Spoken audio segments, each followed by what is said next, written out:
ce n'est pas déjà fait, prenez un instant pour vous abonner à notre page et n'oubliez pas de cliquer aimer avant la fin de l'enseignement.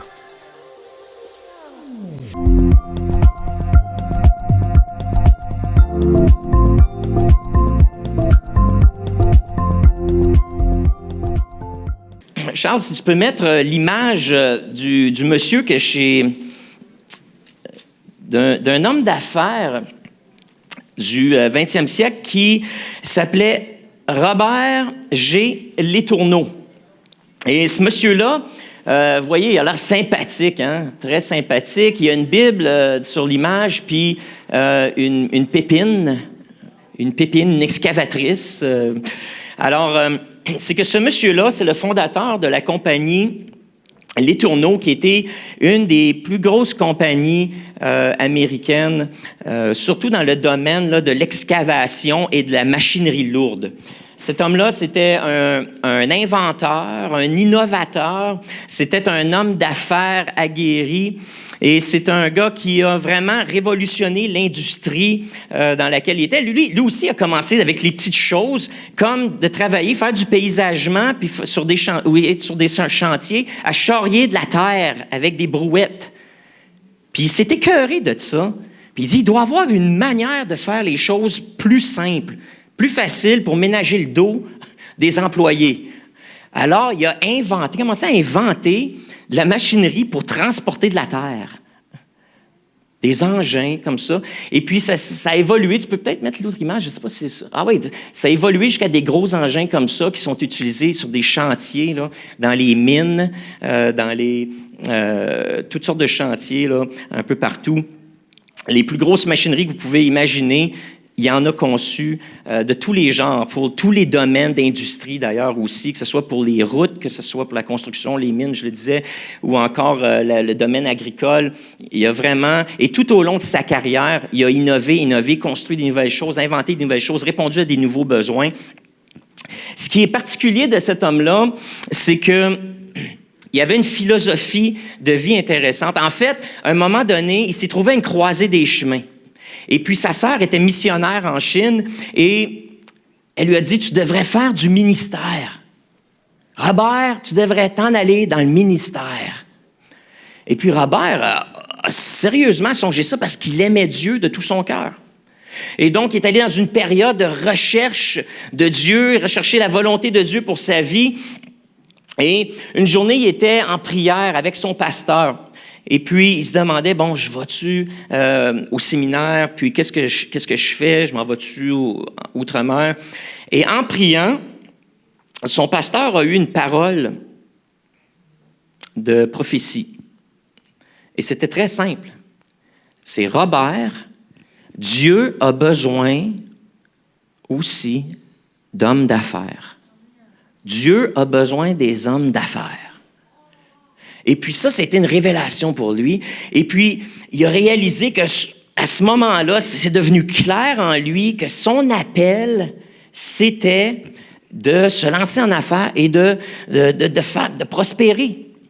Et pour servir Dieu, il a établi un fondement premier dans sa compagnie, sa manière de faire les affaires, c'est qu'il allait investir, redonner à Dieu la majorité de ses profits.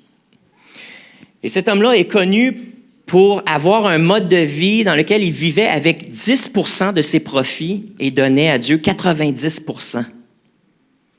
Hein, souvent, on prêche le contraire. J'ai prêché le contraire la semaine passée. On devrait donner à Dieu notre 10% et puis Dieu nous est fin, il nous laisse le 90%. Mais lui avait dit, non, moi je vais donner 90% à Dieu et garder 10% pour moi. Il a renversé ça, lui. Et puis, toute sa vie, il a prospéré. Pendant la grande crise des années 30, la crise économique des années 30, lui prospérait. Et en fait, entre, je pense, les années 1932 et 1938, son chiffre d'affaires est passé de quelques milliers de dollars à quelques millions de dollars, pendant que le reste de la société souffrait puis il y avait de la misère. Et puis lui, encore, ça faisait partie. Il investissait dans des œuvres caritatives, il donnait à l'Église. ainsi de suite. Alors, toute sa vie, ça a été comme ça, mais le Seigneur l'a béni, non seulement dans ses affaires, mais lui donnait de la sagesse pour inventer des nouvelles choses, concevoir de la nouvelle machinerie, développer des nouveaux marchés. En fait, pendant que je faisais une petite recherche biographique à son sujet, on disait que beaucoup de la machinerie qui était utilisée durant la Deuxième Guerre mondiale pour paver des routes, pour transporter des différents engins, puis tout ça, c'était lui qui les avait conçus et que, entre autres, dans l'article que je lisais, on lui donnait le crédit là, pour avoir contribué non seulement à l'effort de guerre, mais à la victoire aussi, à cause de toutes les machineries et les engins qu'il inventait. Donc, toute sa vie, il a vécu comme ça en donnant à Dieu. Il a fondé un collège biblique, une université. Il a financé des œuvres missionnaires un peu partout dans le monde. Et financé aussi beaucoup d'organismes caritatifs et beaucoup d'églises aussi. Donc, extraordinaire. Une vie extraordinaire. Et puis, vous savez, on le dit souvent, Caroline et moi, on prie ici à l'Église pour que parmi nous, il y ait des gens d'affaires et des gens qui prospèrent. Dieu a besoin de gens d'affaires. Dieu a besoin de vous, innovateurs, chercheurs. Dieu a besoin de vous et il veut vous bénir. Il veut vous bénir. Et il y a 3 semaines, peut-être un petit peu plus, mais on a commencé cette série sur comment donner comme un chrétien. Et pourquoi on parle de comment donner comme un chrétien? C'est parce que il y a dans l'Évangile des clés spirituelles pour votre prospérité. Et Dieu veut votre prospérité. Dieu veut votre bonne santé financière. Dieu veut se manifester dans vos vies, pas seulement dans votre vie sociale, pas seulement dans votre vie émotive, pas seulement dans votre santé, mais Dieu veut se manifester aussi dans vos finances et vous bénir afin, comme on le disait la semaine dernière à la fin du sermon, afin, non pas que vous puissiez simplement vous enrichir pour acquérir plus de choses, de biens matériels, mais afin que vous puissiez faire une plus grande différence dans la communauté. Je sais qu'on parle de ça, puis il y en a d'entre vous, vous avez été victime de fraude. Il y en a d'entre vous, vous avez fait partie d'églises qui ont abusé, qui ont pris des principes bibliques et qui s'en sont servis pour soutirer de l'argent, et de l'argent ensuite qui a été détourné, des fonds qui ont été détournés pour enrichir soit le leader ou des familles, ou pour partir toutes sortes de projets qui, en bout de ligne, sont tombés à l'eau, tous des argents perdus. Il y en a d'entre vous, il y avait des amis chrétiens qui vous ont demandé d'investir avec eux dans un projet qui disait « Ah, ça va marcher », et puis vous avez perdu de l'argent. Votre confiance a été érodée. Et peut-être même vous écoutez les sermons que je donne depuis, les 2 sermons que j'ai donnés à ce sujet-là, et puis en dedans de vous, il y a quelque chose qui est là, puis ça l'éveille, toutes sortes de malaises. C'est correct. On accueille ça, cette souffrance-là, on accueille ça, ce malaise-là. Et puis, notre désir ici à l'Église, le Carrefour, c'est que vous puissiez expérimenter quelque chose de différent de ce que vous avez connu. Que vous puissiez trouver, premièrement, la guérison par rapport aux blessures que vous avez subies. Et je veux vous dire qu'on a une équipe qui est là pour vous aider à cheminer au niveau de la guérison intérieure et trouver la paix, trouver le pardon pour les gens qui vous ont trompé, qui vous ont trahi. Et puis, pour retrouver une relation, si on veut, de paix avec l'Évangile qui nous parle beaucoup de finances et du fait que Dieu veut nous bénir dans ce domaine-là de nos vies comme dans les autres.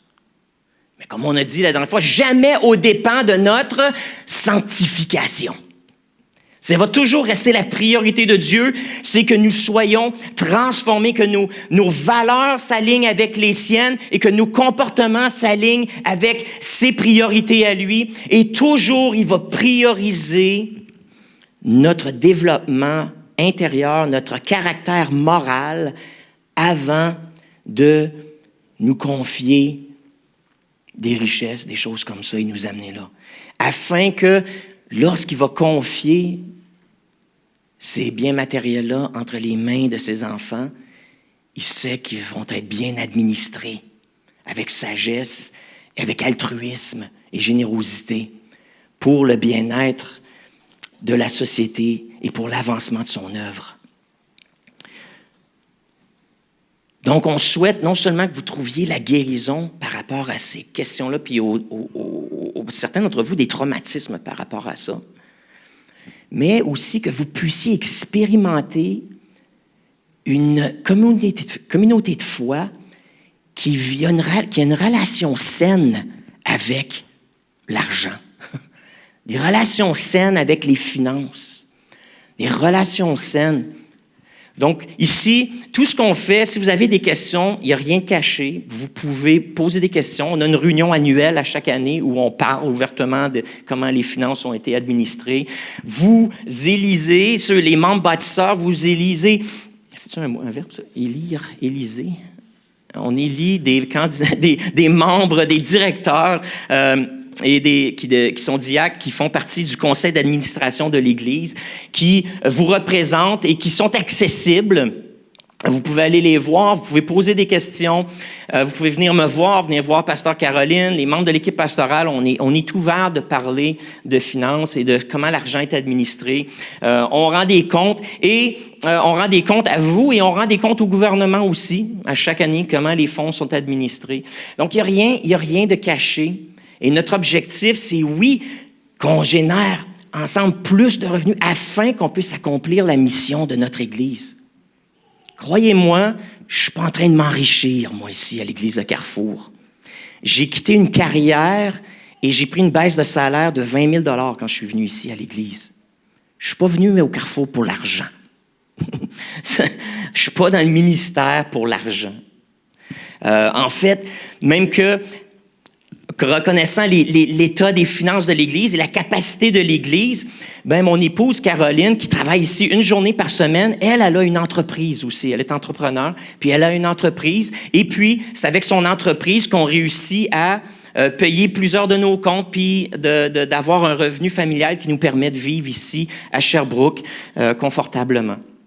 Et pour pouvoir envoyer nos enfants à l'école, puis tout ça. Donc, on vit pas seulement du revenu de l'Église, mais c'est vraiment, on a aussi une entreprise familiale qui nous aide à rencontrer nos besoins. Donc, à ce niveau-là, les deux, ça vient. Mais sachez que quand vous donnez, c'est pas pour enrichir le pasteur. OK, je vous le dis tout de suite. Donc, ça aussi, on en parle de ces choses-là. On n'a pas peur d'en parler. Alors, on veut que vous puissiez faire partie d'une communauté de foi qui a une relation saine avec l'argent et qui l'administre bien afin d'accomplir sa mission qui est d'inspirer les gens à découvrir Jésus et son amour et à faire du bien à la société. C'est notre objectif ici. Que non seulement on puisse faire du bien, donner gratuitement, comme on fait avec le Samaritain, comme on veut faire avec d'autres projets, comme le projet des puits. Cet été, tout au courant de l'été, on va faire une campagne de financement pour ramasser, je pense que c'est 10 000 $ qu'on s'est donné comme objectif pour pouvoir finaliser le projet du puits à Port-Salut en Haïti et pour aussi contribuer au puits de la mission Bethesda à Kikwit. En République démocratique du Congo. On veut donner, et on veut donner généreusement.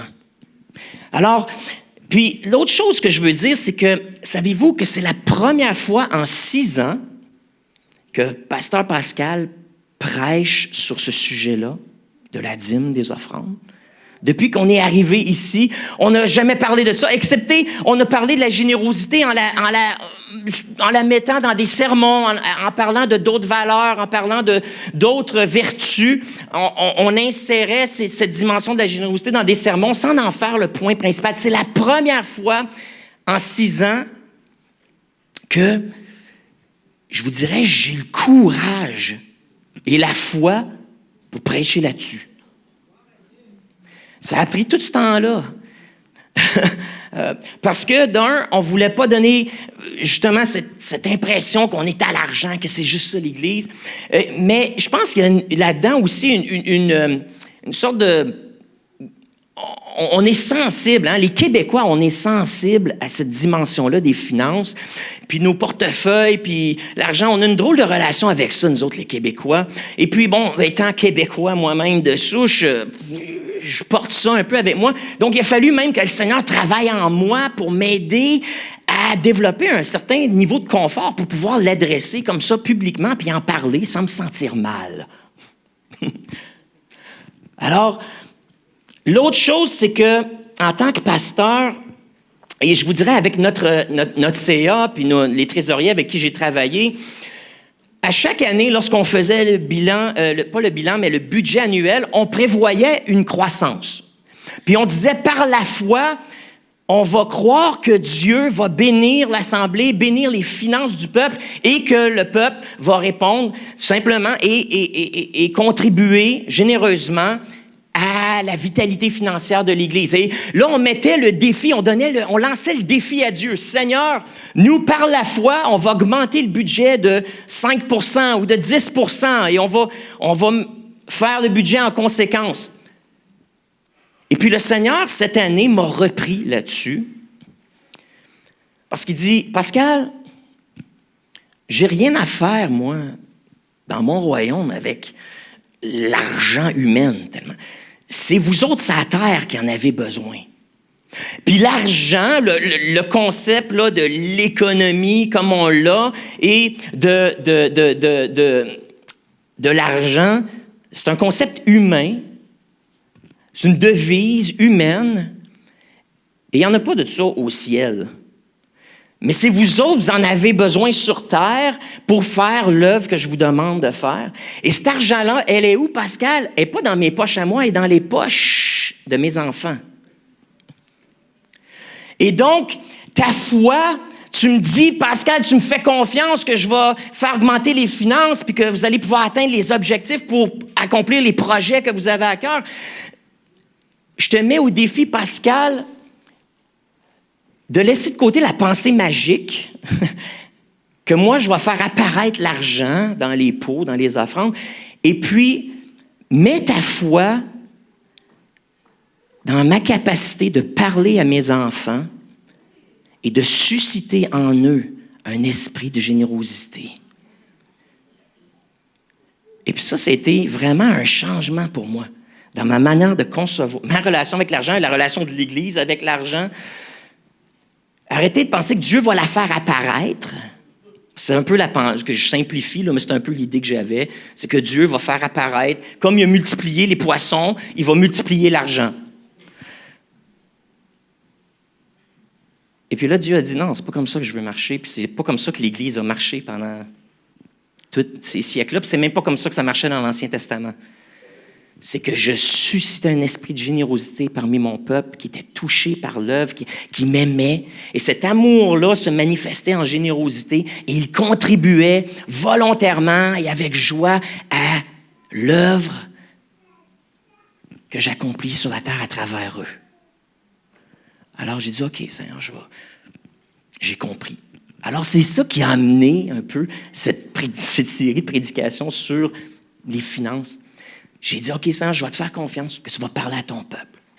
Que tu vas parler à ton peuple. Et puis, en me mettant après à réfléchir à ça, j'ai commencé à sonder les Écritures.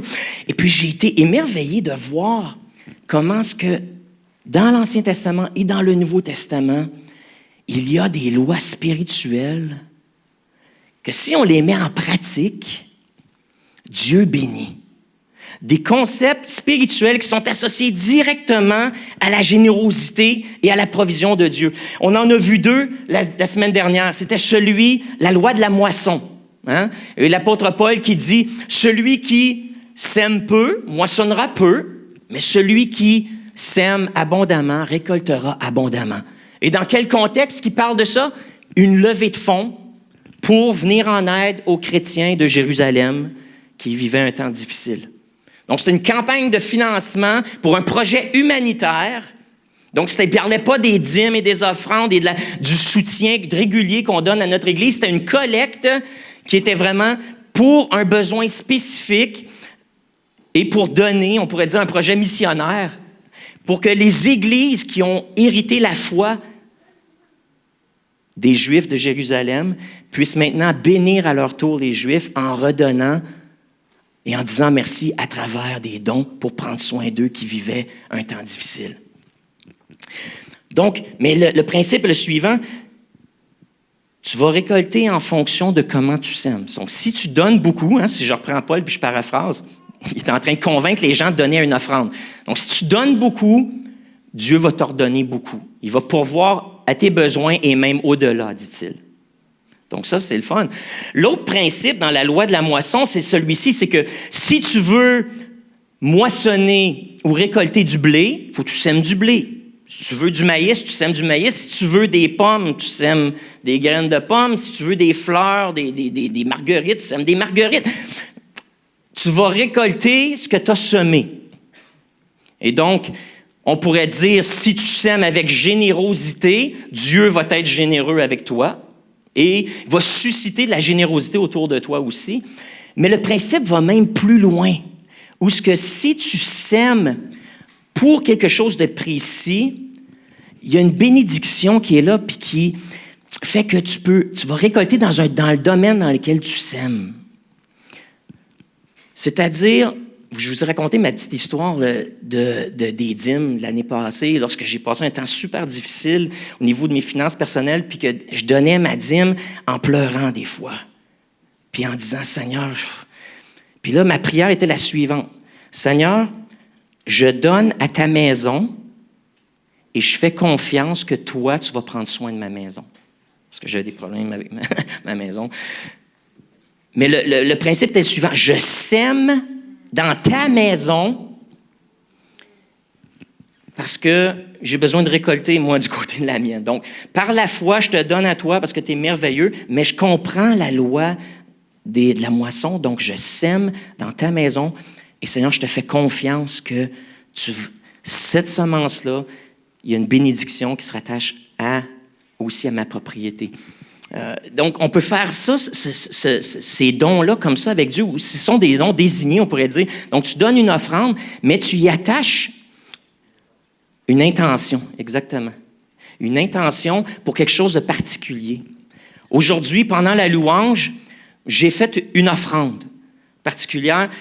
Puis le bureau va le recevoir, c'est juste offrande. Mais j'ai dit, Seigneur, aujourd'hui, je donne une offrande, mais cette offrande-là, je veux que ça soit une semence dans le cœur des gens, dans la réceptivité des gens face à ce message-là. Parce que je sais que dans l'Église, il y a des gens qui sont pas là aujourd'hui puis qui se demandent s'ils devraient continuer de venir à l'Église Le Carrefour à cause que j'ai abordé ce sujet-là.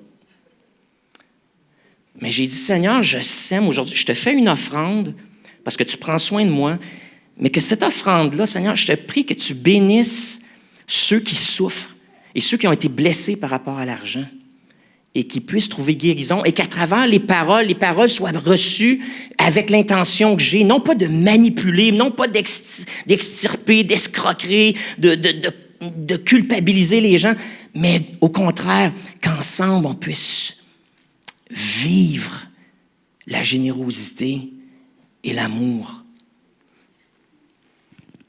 Donc, j'ai attaché une intention à ce don-là en bénissant, en croyant que je vais récolter et que d'autres seront bénis à travers ça. Donc, la loi de la semence, donc tu vas semer en fonction de ce que tu vas semer en fonction de la quantité que tu donnes, mais aussi avec l'intention, si tu sèmes pour un domaine en particulier ou quelque chose en particulier, tu vas récolter ça. L'autre principe, c'était le principe de la dîme.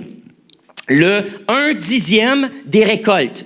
Donc ça faisait partie de la loi de l'Ancien Testament, ça faisait partie de la manière de vivre, surtout dans une société agraire comme celle de l'Antiquité, où on vivait des récoltes et aussi du bétail. Donc il y avait ce concept-là du 10e, où on donnait à Dieu 1/10 de la moisson ou de la récolte à la fin de la saison. Et cette dîme-là, c'était une dîme lévitique. Donc, c'est une dîme qui allait au temple et qui servait à l'entretien du temple, mais qui servait aussi à payer les employés du temple. On avait des gardes, on avait des gens qui réparaient, on avait des maçons. C'était tous des gens de la tribu de Lévi. Et ces gens-là n'avaient pas de propriété, n'avaient pas de maison. Et ils vivaient à loyer et ils vivaient des dons que les croyants ou le peuple apportaient au temple. Et cette dîme-là servait exclusivement à faire fonctionner tout le système religieux de cette époque-là et prendre soin de la maison de Dieu et s'assurer qu'il y avait toujours de l'encens qui brûlait, que le feu aussi, dans le lieu sacré, continuait de brûler et que le peuple avait un endroit où venir louer, adorer.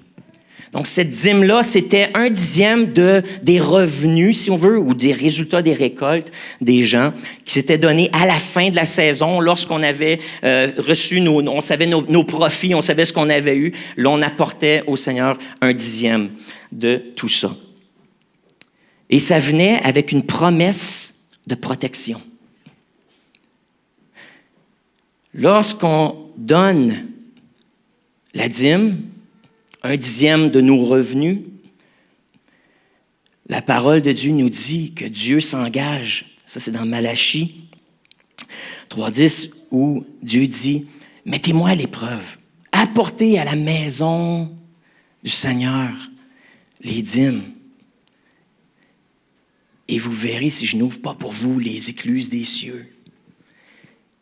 Et si je ne vous protège pas contre les infestations de sauterelles et tout ça. » Donc, il y a une promesse de protection avec la dîme. Donc, quand on donne la dîme, Dieu s'engage, lui, à protéger notre patrimoine. N'est-ce pas merveilleux? Ah, il y en a combien d'entre nous, on paye pour les assurances?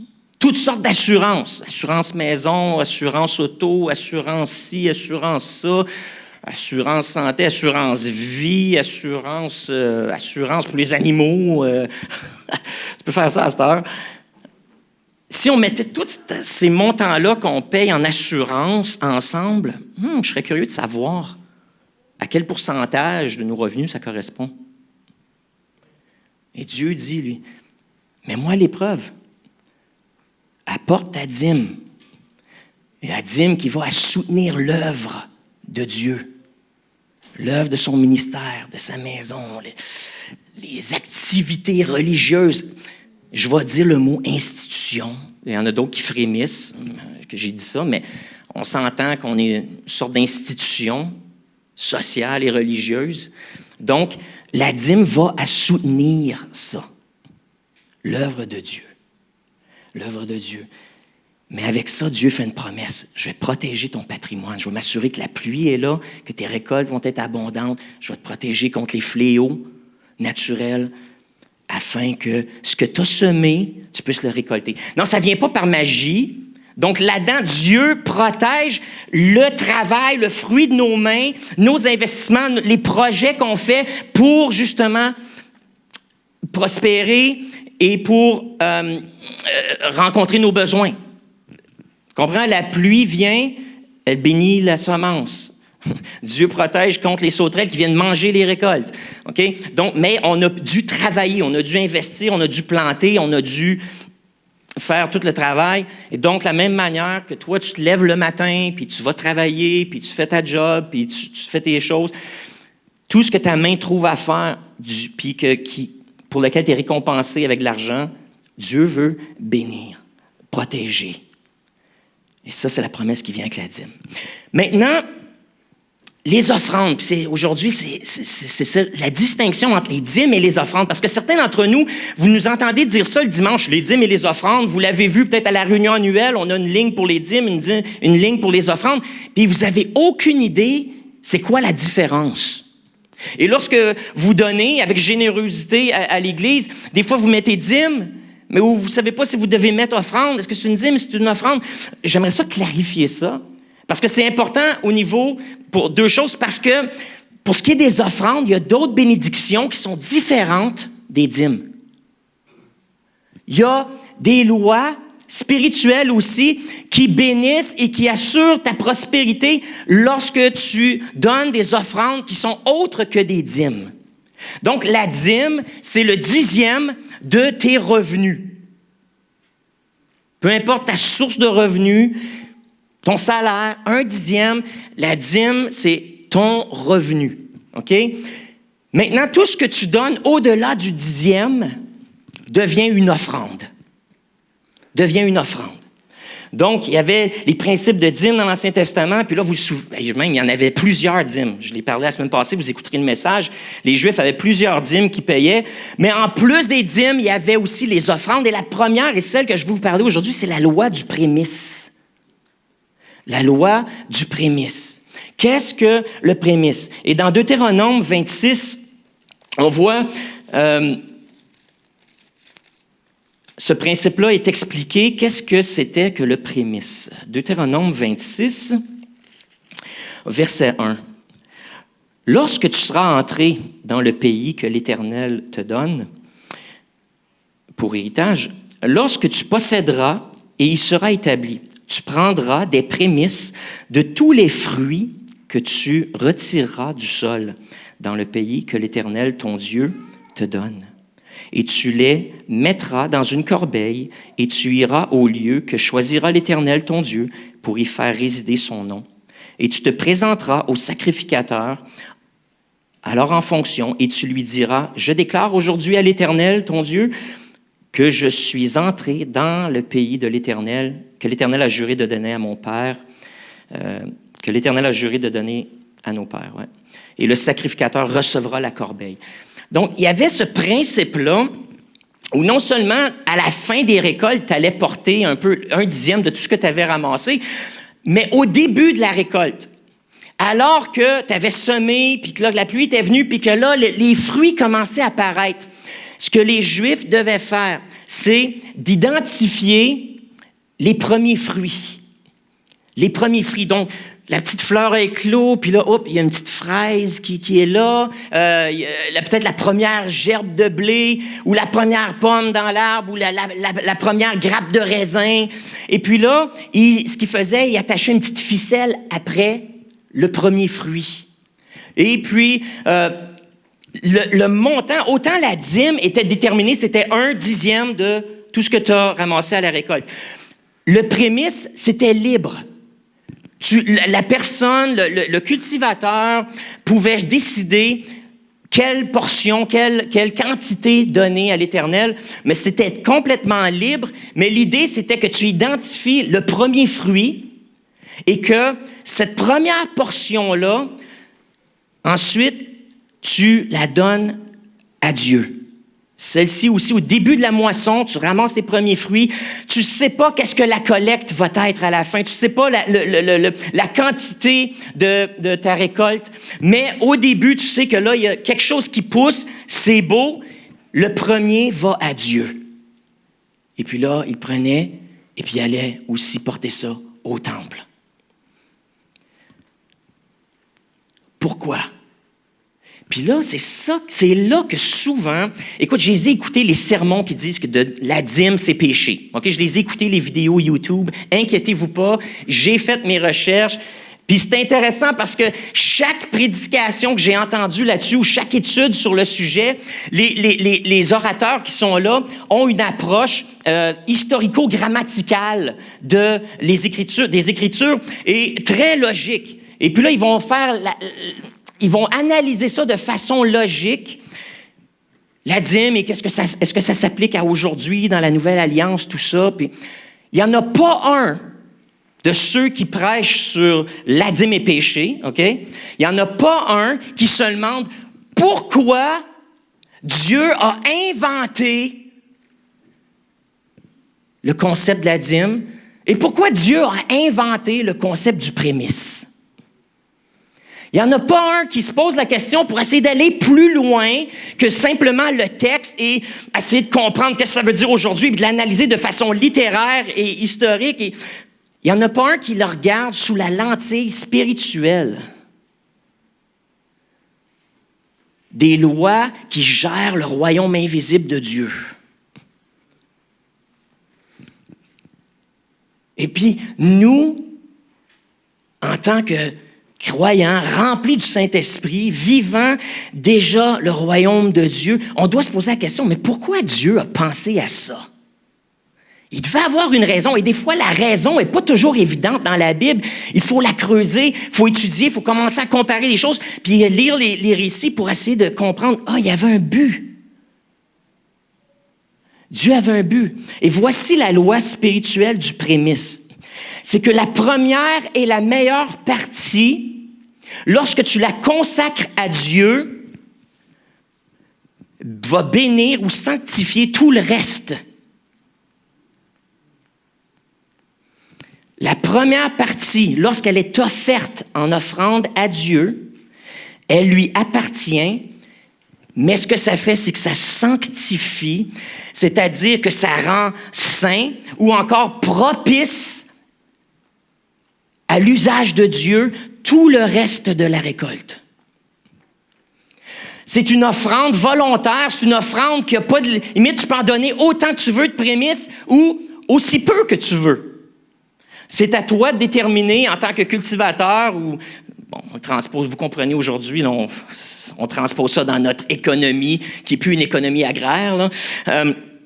Mais c'est toi qui décides, et puis tu le donnes à Dieu, et ça permet à Dieu, comme on disait avec les lois spirituelles, lorsqu'on met en pratique les lois spirituelles, puis que les choses temporelles deviennent sanctifiées, c'est que ça permet à Dieu de venir et de s'ingérer dans ces choses-là, temporelles, et de les influencer, et de s'en servir pour son œuvre et pour bénir son peuple. Donc, autant la loi de la dîme protège ton patrimoine, mais celle de la moisson, du prémisse, c'est une offrande que tu fais avant même de savoir comment tu vas avoir en bout de ligne, avant même d'avoir ton bilan annuel. C'est une offrande que tu fais à Dieu au début, par la foi, sans connaître l'issue, sans connaître le produit final, sans connaître le montant final, le profit final que tu vas faire. C'est une offrande que tu fais par la foi, une partie de ce qui est là, un premier fruit, et que tu donnes en offrande au-delà des dîmes. C'est différent des dîmes. Tu le sépares. Fait que là, ça, si tu donnes un prémisse, là, tu te mets dans la catégorie offrande et non pas dîme, parce que c'est pas le dixième de ton revenu. Parce que pour donner un dixième, il faut que tu saches c'est quoi le revenu total. Donc, tu donnes en réponse à la provision de Dieu pour toi. Mais le prémisse est très différent parce que c'est par la foi qu'on le donne, avant de savoir qu'est-ce qu'on va avoir. C'est un test de foi. C'est un test de foi. Et lui aussi vient avec une promesse. Mais la promesse est différente. Ce n'est pas autant de la protection, mais c'est une promesse d'accroissement. Donc, et ce principe-là, on le voit dans le Proverbe 3, qu'on a lu, on y a fait référence à quelques reprises durant cette série. Mais le Proverbe 3 qui dit, Proverbe 3:9, « Honore l'Éternel avec tes biens et avec les prémices de ton revenu. Alors tes greniers seront remplis d'abondance et tes cuves regorgeront de mou. » Ou tes cuves de vin, tes cuves vont regorger de vin. Ça, c'est une promesse d'accroissement. D'accroissement, c'est que Dieu veut prendre le fruit de tes efforts et le bonifier. Honore Dieu avec les prémices de tes revenus, donc la première, la meilleure part. Fais une offrande spéciale par la foi, sans savoir si Dieu va pourvoir à tes besoins ou pas, mais tu mets ta confiance totale en lui, tu lui donnes ce prémisse. Et ici, l'homme le plus sage au monde, Salomon, écrit à son fils, puis donne au futur roi sa sagesse, et il dit, mes gars, oubliez pas cette loi spirituelle. Donne le prémisse à Dieu et lui va faire regorger tes greniers et tes vattes de vin. L'abondance, l'accroissement. Donc, c'est une promesse d'accroissement. Tu le fais par la foi, sans connaître le résultat final de la récolte. Mais tu y fais confiance que Dieu veut donner en abondance et qu'il va bénir ce qui se passe. Il va bénir la récolte. Et oui, il y a cet élément de protection qui est là, mais au-delà, c'est que Dieu veut bénir. Et comment, dans notre société moderne, cette abondance-là se manifeste? Bien, je trouve que l'exemple de M. Robert Letourneau est un excellent exemple. Que Dieu a béni cet homme-là, c'est pas que l'argent apparaissait de nulle part, mais c'est qu'il donnait des idées innovantes, innovatrices. Dieu lui permettait de voir les besoins dans certains domaines, certaines industries, et lui apportait une solution qui révolutionnait l'industrie et qui simplifiait la vie des gens et qui augmentait la productivité. Hein? C'est toujours ça aussi dans les industries. Hein? C'est quoi l'ingénierie et toutes ces choses-là? Ça sert à quoi? Apporter des solutions concrètes pour augmenter la productivité des différentes industries, rendre les choses meilleures. Et donc, cette idée que Dieu, si on donne le prémisse, Dieu veut bénir peut-être tes idées. Que tu regardes le monde autour de toi sous un nouvel angle. Et que peu importe l'industrie dans laquelle tu es, le secteur social dans lequel tu es, que ce soit en éducation, que ce soit en santé, que ce soit dans le monde financier, que ce soit dans les industries techniques, que ce soit dans l'agriculture, Dieu veut te donner une perspective différente. Tu vas regarder les problèmes sous un angle différent et puis veut t'inspirer des solutions innovatrices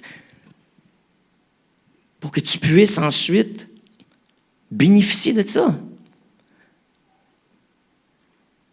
Dieu veut peut-être te placer sur un comité, un CA, et que tu vas aider ton syndicat à négocier des nouveaux contrats, des nouvelles ententes collectives, qui vont amener plus de prospérité à tes collègues.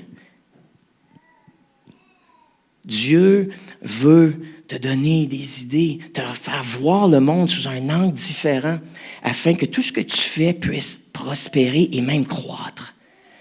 Pour que ton boss veut que tu sois dans la salle lorsqu'il y a des grosses décisions à prendre. Il veut savoir. Puis peut-être tu ne fais même pas partie de l'équipe exécutive, mais ton boss, à un moment donné, tu es à ta machine, tu es en train de faire quelque chose, puis le boss apparaît à côté de toi, puis tu dis « Oh, qu'est-ce que le président de la compagnie fait là? » Puis il vient te poser une question parce qu'il veut savoir ton opinion sur qu'est-ce qui améliorerait la chaîne de production. Parce que quand tu parles, tu apportes des solutions de Dieu dans ton milieu. Crée-moi que si c'est toi, cette personne-là, c'est pas long que tu reçois une promotion là, à un moment donné, puis qu'à un moment donné, c'est toi qui gères le plancher. Et puis là, ton compte de banque augmente aussi. Dieu veut veut bénir ce que tu fais et veut causer de la croissance, augmenter les choses, remplir tes greniers et tes vattes afin qu'elles débordent. Et les prémices, c'est ça, c'est le test de foi. La dîme, c'est un test d'obéissance. La dîme est un test d'obéissance. J'en ai parlé, vous écouterez le sermon la semaine prochaine. Il y a toujours un arbre dans toutes les dimensions de ta vie auquel tu dois te soumettre. Il y a un arbre et Dieu dit, tu dois faire ça, comme moi je te le dis, même si tu ne comprends pas. Puis il y a une bénédiction avec ça. Que ce soit en sexualité, en finance, en leadership, que ce soit dans les relations humaines, il y a des arbres comme ça, de la vie, de la connaissance du bien et du mal, et Dieu nous demande d'obéir. La dîme, c'est un test d'obéissance. Les offrandes, comme celles des prémices, c'est un test de foi. C'est-à-dire que Dieu je te donne sans connaître l'avenir, sans connaître ce qui va suivre, sans connaître le résultat ou le produit final, mais j'ai la foi que tu vas remplir mes greniers. Je te donne à toi, je sème pour toi. Un test de foi. Qu'est-ce que ça a de l'air dans notre ère moderne des prémices, des offrandes de prémices? Bien, ça peut être une portion que toi, tu choisis. Si tu choisis de la donner, c'est toi qui choisis et tu choisis combien et comment. Mais un exemple, ça pourrait être sur ta première paye de l'année, en janvier, tu payes ta dîme, puis ensuite tu donnes un petit extra, puis tu dis, Dieu, ça c'est mon prémisse. Je te fais confiance que cette année va être une bonne année pour mes finances. Et peut-être que je vais l'avoir, la promotion que je voulais. Non, c'est pas du marchandage, là. On fait pas de troc avec Dieu, OK? Comprenez-le bien. Vous vous souvenez, Dieu, plus soucieux de notre sanctification que de notre richesse ou notre accroissement financier, hein, notre prospérité. Donc, on ne fait pas de troc avec Dieu. C'est par la foi qu'on fait les choses. Mais Dieu, je te fais confiance que cette année va être une bonne année, puis que tu vas pourvoir à nos besoins et au-delà. Que tu vas créer de l'accroissement dans mon patrimoine. Une autre manière de le faire, puis ça, c'est la manière que moi je le fais, c'est que je donne ma dîme sur le brut. Je vous l'ai dit la semaine passée, c'est quelque chose, ça m'a été transmis, puis je l'ai vécu comme ça. Puis l'idée, c'est qu'on dirait dans cette fonction-là, on combine un peu les deux lois. Celle de la dîme, mais aussi, je le donne avant, je le calcule sur même avant ce que le gouvernement prend, et puis c'est comme un prémisse aussi de ce qui s'en vient pour les semaines à venir. Je te fais confiance, Seigneur, que tu vas pourvoir à nos besoins et que même tu vas susciter de la croissance. Donc ça, c'est une autre manière de le faire. Tu peux combiner la loi des prémices avec celle de la dîme. Une autre manière aussi, un autre exemple, c'est certains d'entre vous, vous payez la dîme, mais sur votre revenu net. Mais à ce moment-là, c'est possible de faire une offrande de prémices sur ton retour d'impôt, par exemple.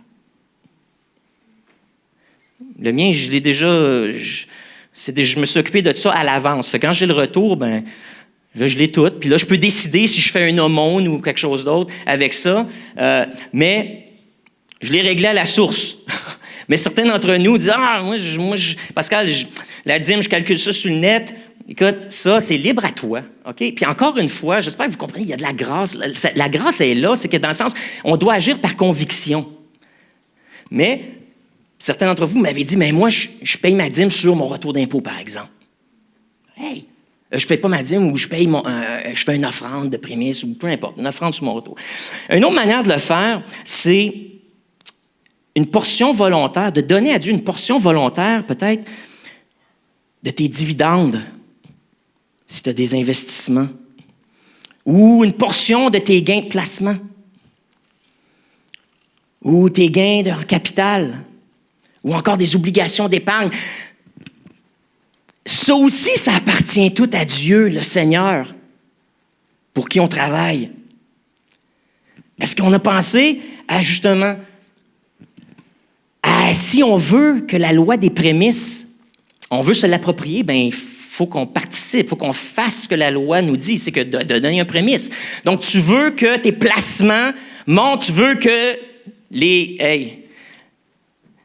parts dans lesquelles tu as investi gagnent en valeur. As-tu donné ton prémisse? Essaye-le. Mettez-moi à l'épreuve, Dieu dit. Il n'y a pas peur. Il n'y a pas peur des défis. Essaye-le. Puis si ça ne marche pas, viens me le dire, puis on en parlera, puis j'enlèverai la prédication sur YouTube peut-être. Je ne sais pas. Non, mais essaye-le. Le test de ta foi. Le test de ta foi. Un autre exemple pourrait être quoi? Peut-être une portion de notre succession pourrait être désignée pour l'œuvre de Dieu. Saviez-vous que vous pouvez donner, même mort? Puis que si vous ne désignez pas bien les choses, le gouvernement, lui, va aller piger. OK? Le gouvernement, lui, ne se gêne pas et va aller se servir dans votre succession avant même que vos héritiers le fassent. Donc, il faut être très sage au niveau des successions. Et puis, une de ces manières-là, pourquoi pas désigner dans votre testament une portion que vous désignez à l'œuvre de Dieu. Que ce soit votre église locale ou que ce soit une cause chrétienne ou un organisme charitable ou que même vous la séparez, vous décidiez combien vous allez donner et puis là, vous la séparez en différents organismes chrétiens qui pourraient bénéficier, même après votre mort, de ça. Et qui enseignent à vos héritiers les préceptes du royaume, qui transmet une valeur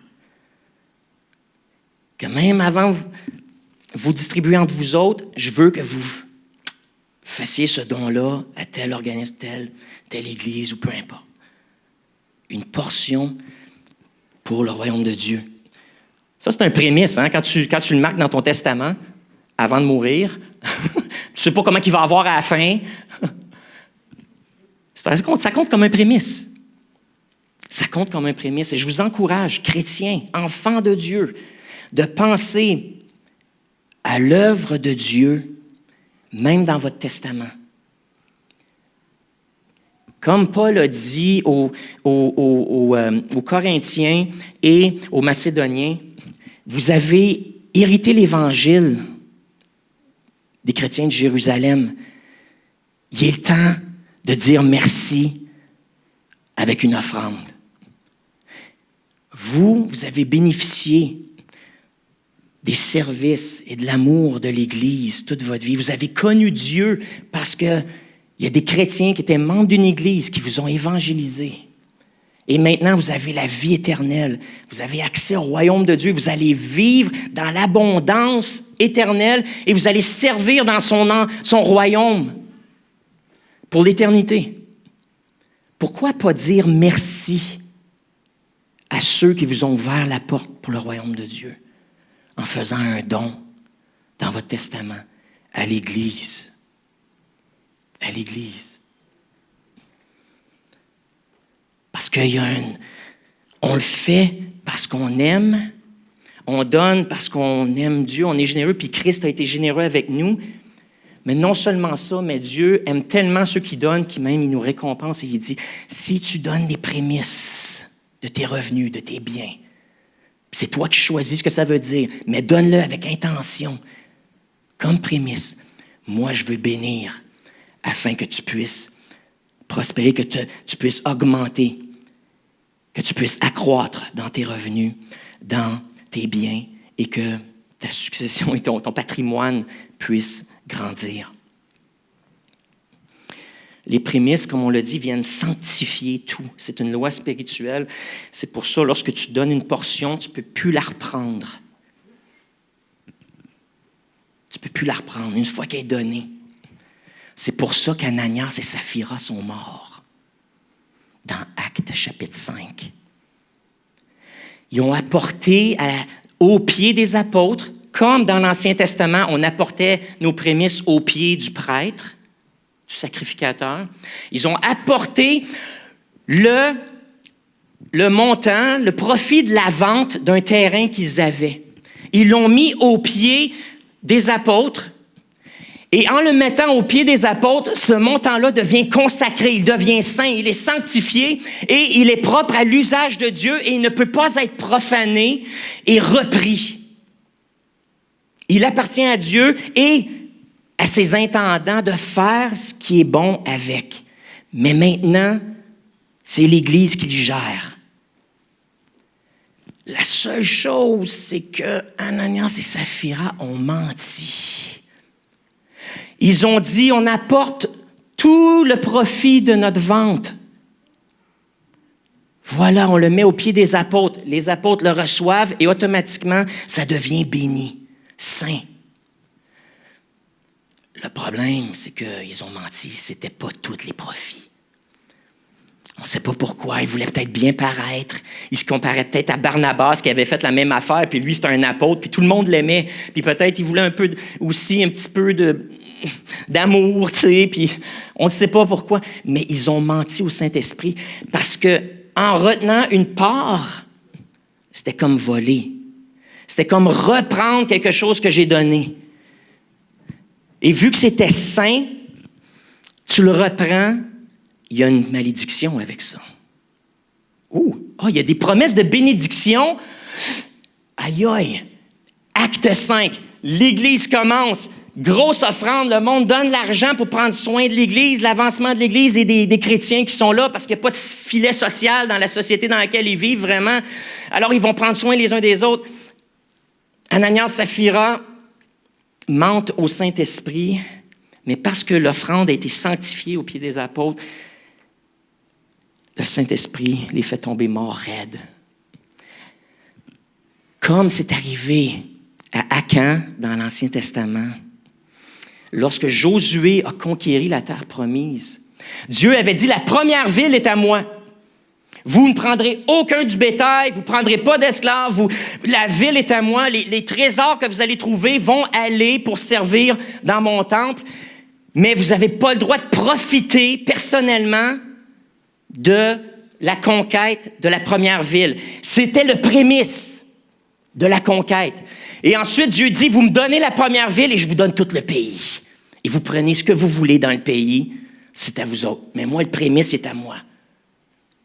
Josué commence, ils combattent à Jéricho, Dieu fait tomber les murs, et puis là, la ville est saccagée, puis ils prennent le territoire, et puis là, ils mettent leur drapeau, puis là, ils disent, cette région-là, maintenant, appartient aux enfants de Dieu, c'était le premier pas dans la terre promise.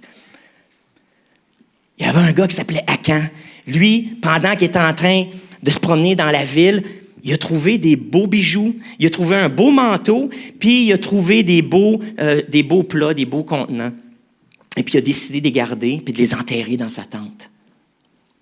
La prochaine attaque qu'ils ont faite sur la prochaine ville, ils ont été vaincus. Les Hébreux ont été vaincus. Et puis là, ils crient à Dieu, « Pourquoi tu nous as fait ça, Dieu? Pourquoi là, on a perdu? Pourquoi qu'on a des gars qui sont morts? Pourquoi tu nous as dit de venir en Israël, en terre promise de Canaan? Pourquoi tu nous as pas laissés en Égypte? » Puis là, ils se mettent à pleurer devant Dieu, puis Dieu dit, « C'est parce que je vous avais dit, le prémisse est à moi, puis il y a quelqu'un qui a triché. » Et puis là, ils ont commencé à prier. Ils ont changé la prière. Ils ont dit, « OK, Dieu, montre-nous qu'est-ce qui est arrivé. C'est quoi? » Et puis là, boum, boum, boum, de fil en aiguille, ils font une enquête. Et puis, le Saint-Esprit montre que c'est Akan et sa famille. Et puis, le prix, c'était Akan s'est fait lapider avec les siens. Hey, les prémices. Après ça, on dit, la loi de l'Ancien Testament, les concepts de l'Ancien Testament ne s'appliquent pas sous la Nouvelle Alliance. C'est ça l'argument. Hein? La dîme, c'est dans l'Ancien Testament, ça ne s'applique pas sous la Nouvelle Alliance. Je sais pas, mais quand je regarde, en tout cas, ici, le principe des prémices semble très bien s'appliquer dans le Nouveau Testament. Et puis, je suis certain qu'Ananias et Saphira auraient aimé avoir l'enseignement que je vous donne aujourd'hui pour éviter de se retrouver dans une situation comme ça. Et voilà. Les lois, les principes spirituels de l'Ancien Testament, oui, ils s'appliquent au Nouveau Testament. Mais ce qui est beau, c'est qu'on est sous la guerre de la grâce. Et puis, dans ce cas-ci, Dieu voulait faire un point précis et dire, je suis encore saint et ce que vous me donnez, c'est saint. Maintenant, leçon pour tout le monde et pour tout le reste de l'histoire de l'Église, vous aurez cette histoire-là pour vous rappeler que les prémices sont sacrées. Ce que vous me donnez, c'est à moi. Reprenez-le pas. Et la crainte s'empara de l'Église, nous dit la parole. Oh, Dieu est sérieux. Oui, les lois spirituelles s'appliquent. Mais si celle-là s'appliquait, imagine les promesses aussi. Que Dieu veut de l'abondance pour toi. Si tu donnes avec foi, il veut bénir le fruit de ton travail. Écoutez, ça, c'est le principe des premiers fruits, des prémices. Donc, je vous ai mentionné les différentes manières qu'on peut l'exprimer, le donner. C'est volontaire, c'est à vous de le faire. Faites-le si vous voulez. Puis même les dîmes, écoute, on ne vous tordra pas le bras, personne à l'Église. C'est pas ça le but. C'est qu'on comprenne les principes du royaume et qu'on les applique. Donc, décidez dans vos cœurs qu'est-ce que ça veut dire pour vous. Puis, si on pense que ça s'arrêtait là, la générosité du peuple hébreu, mais c'est faux. Il y avait même un autre principe qui disait, si tu viens au temple, ne te présente pas au temple pour adorer si tu as les mains vides. Et ça parlait d'amener des cadeaux. Donc, les Hébreux payaient 23% de dîmes. OK, on a vu ça la semaine passée. Ils payaient un prémisse. Ensuite de ça, à chaque fois qu'ils allaient au temple pour adorer, il fallait qu'ils amènent un petit cadeau. Un petit quelque chose pour mettre dans l'offrande. Dans ce temps-là, des fois, c'était un petit agneau. Ça pouvait être, encore une société agricole, agraire. Donc, on payait avec ce qu'on avait. Non seulement ça, mais il y avait ensuite toutes sortes d'autres offrandes qu'on encourageait les gens de donner. Il y avait ce qu'on appelle des offrandes de gratitude. Il y avait des offrandes pour l'accomplissement d'un vœu. Tu as dit à Dieu, Dieu, si tu m'aides à me sortir de cette situation-là, je te donne tant. Bon, mais Dieu s'attend que tu y donnes s'il t'a aidé. Donc, il y avait les offrandes pour l'accomplissement des vœux. Il y avait des offrandes pour les fêtes, les pèlerinages et des offrandes aussi lorsqu'il y avait des levées de fonds spéciales pour la construction, rénovation du temple, ces choses-là. Oui, ça se faisait à cette époque-là. C'était pas des thermopompes, mais des fois, le crépi tombait ou il y avait une couture dans le temple qui se défaisait, puis il fallait la réparer. Donc, on faisait des collectes. Donc ça, c'était les offrandes. C'était tout au-delà de la dîme. La dîme va pour soutenir l'institution religieuse qui te bénit et dans laquelle tu participes. Les offrandes, tu les consacres à Dieu, mais tu peux les donner comme tu veux. Ça peut être des projets à l'Église, ça peut être des projets humanitaires, ça peut être comme la collecte qu'on va faire tout au cours de l'été pour les puits. C'est toutes des choses au-delà de la dîme que tu donnes selon ce que tu as à cœur, ce que tu veux faire, c'est toi qui décides ce que tu fais avec ça. Finalement, les Hébreux avaient même les aumônes. OK, là, il y avait même d'autres offrandes qu'on appelait des aumônes, c'est pour les pauvres. Spécifiquement pour les pauvres. Donc, on t'encourageait à donner aux gens dans la rue, aux mendiants. On t'encourageait d'inviter des pauvres ou quand tu faisais une fête religieuse, quelque chose à Noël ou à Pâques, tu fais un beau souper, invite donc quelqu'un qui est tout seul puis qui ne peut pas se payer une dinde.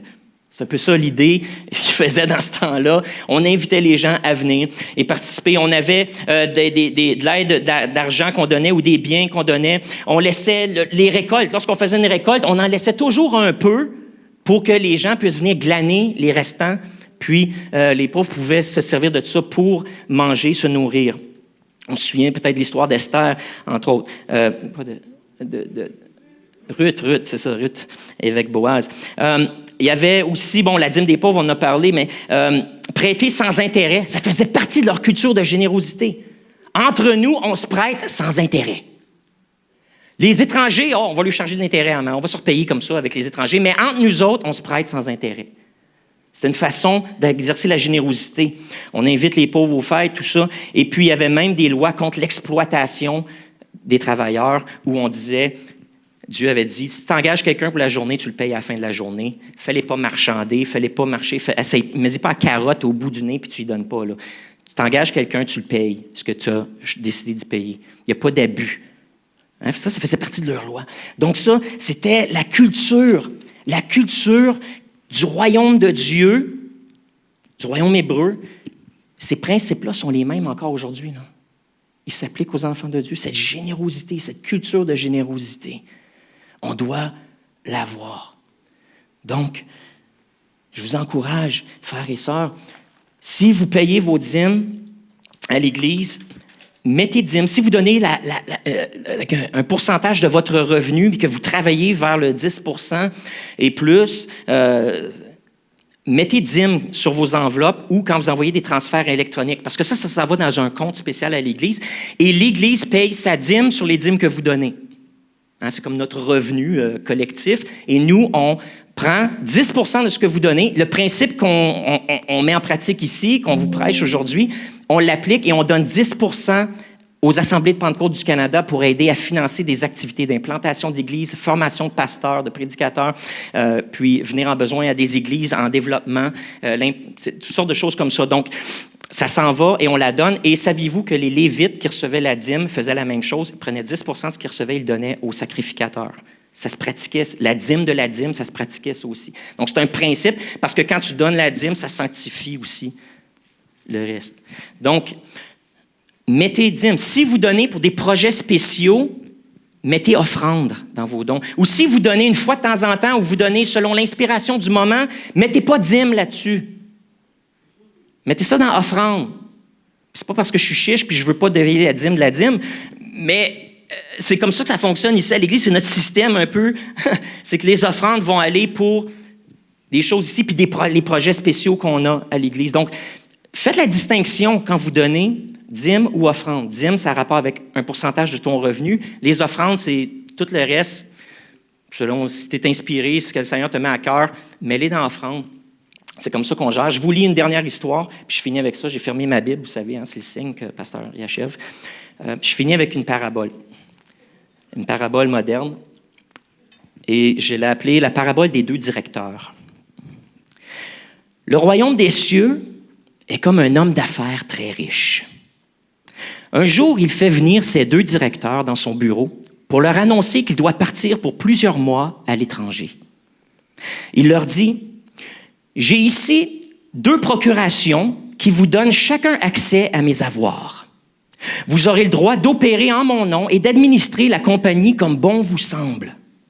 J'ai confiance que vous allez collaborer pour générer davantage de revenus, pour innover, faire des acquisitions et développer le marché. Bref, vous avez carte blanche. Cependant, la seule chose que je vous demande, et la chose qui est la plus importante, est celle-ci. Je vous demande de prendre soin de mon épouse et de mes enfants pendant mon absence. Assurez-vous qu'il ne manque de rien. » Et honorés d'une telle confiance, les 2 directeurs signent leur procuration et s'engagent à respecter le souhait de leur patron. Et le président quitte pour son voyage rassuré. Le premier directeur était bienveillant et généreux. Chaque dimanche, il communiquait avec l'épouse pour s'informer de ses besoins et ceux de ses enfants. Il envoyait assidûment une portion des profits de l'entreprise à l'épouse. Quand il y avait des bris dans la maison, il dépêchait un contracteur sur les lieux pour faire les réparations. Et si un des enfants avait une activité spéciale, l'épouse n'avait qu'à demander à ce directeur, et ce directeur se faisait un plaisir de combler le besoin. Et le lundi venu, il s'acquittait de ses fonctions au travail avec diligence. Le deuxième directeur était un homme sympathique et travaillant. Il ne manquait jamais une journée au bureau et travaillait souvent les week-ends pour faire bouger les affaires. Il gérait les opérations de la compagnie avec brio. Et les divisions de la compagnie qui étaient sous son leadership prospéraient.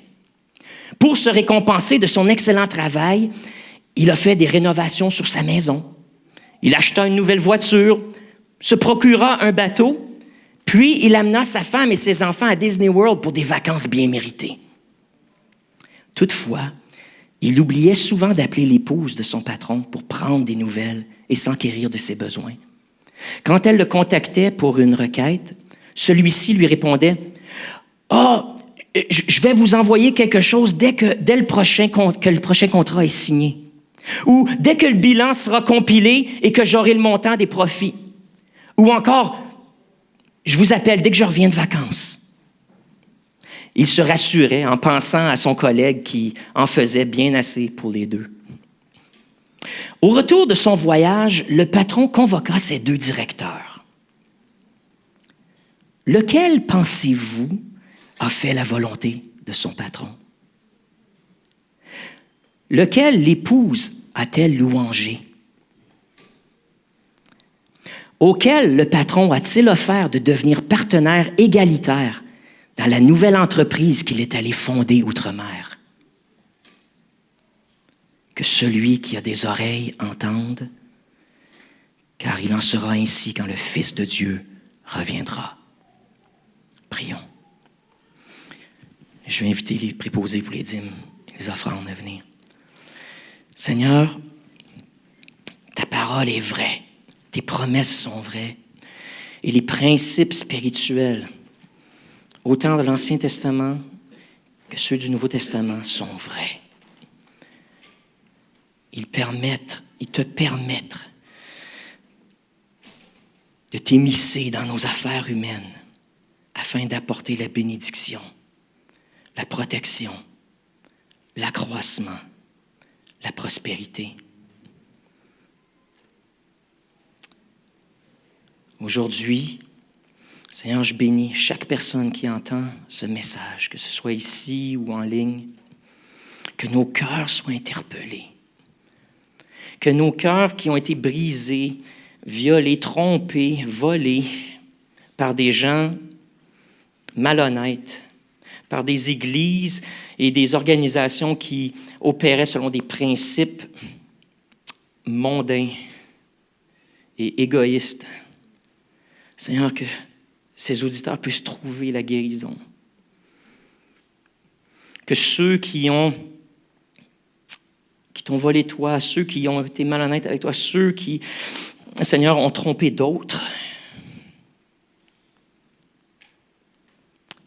et qui ont profité de la générosité de d'autres, puissent trouver le pardon, la repentance et une vie transformée. Que ceux, Seigneur, qui donnent généreusement déjà puissent récolter en fonction de leur générosité. Que ceux qui commencent à faire les premiers pas, Seigneur, dans cette culture de générosité, puissent expérimenter les bénéfices de ta bénédiction, protection, provision, accroissement, afin que leur foi soit encouragée et qu'ils continuent de grandir. Seigneur, que dans cette Église se lèvent des leaders, des influenceurs qui vont transformer les industries et les secteurs dans lesquels ils travaillent pour rendre le monde meilleur et que par leur témoignage de sagesse, d'amour, de générosité et de puissance, tu puisses recevoir la gloire. Et que, Seigneur, ceux parmi nous, les pauvres, ceux qui n'en ont pas assez présentement pour vivre, pour qu'ils n'arrachent, qu'ils soient dans notre Église ou ailleurs, et qui, Seigneur, qu'on puisse être une Église tellement généreuse qu'on a ce fond de compassion, qu'on peut venir en aide à nos frères, nos sœurs, qui vivent des temps difficiles, comme c'était le cas de l'Église de Jérusalem. Que l'Église puisse se serrer les coudes, mettre des choses en commun afin d'avoir un fonds pour venir en aide aux frères et aux sœurs de notre Église. Seigneur, on ne veut pas prendre soin, je ne vois pas comment on peut prendre soin de ceux qui ont besoin à Sherbrooke, qui ne fréquentent pas notre assemblée, qui ne font pas partie de ton corps, sans premièrement être capable de prendre soin de tes enfants, nos frères, nos sœurs. Alors Seigneur, suscite une générosité afin qu'on puisse venir en aide à ceux qui en ont besoin. On bénit aujourd'hui ces offrandes. Elles sont comme mises aux pieds des apôtres. On les sanctifie. Et que ceux qui donnent puissent avoir, Seigneur, les récompenses selon la foi qu'ils ont alors qu'ils donnent et la compréhension qu'ils ont. Amen. Amen.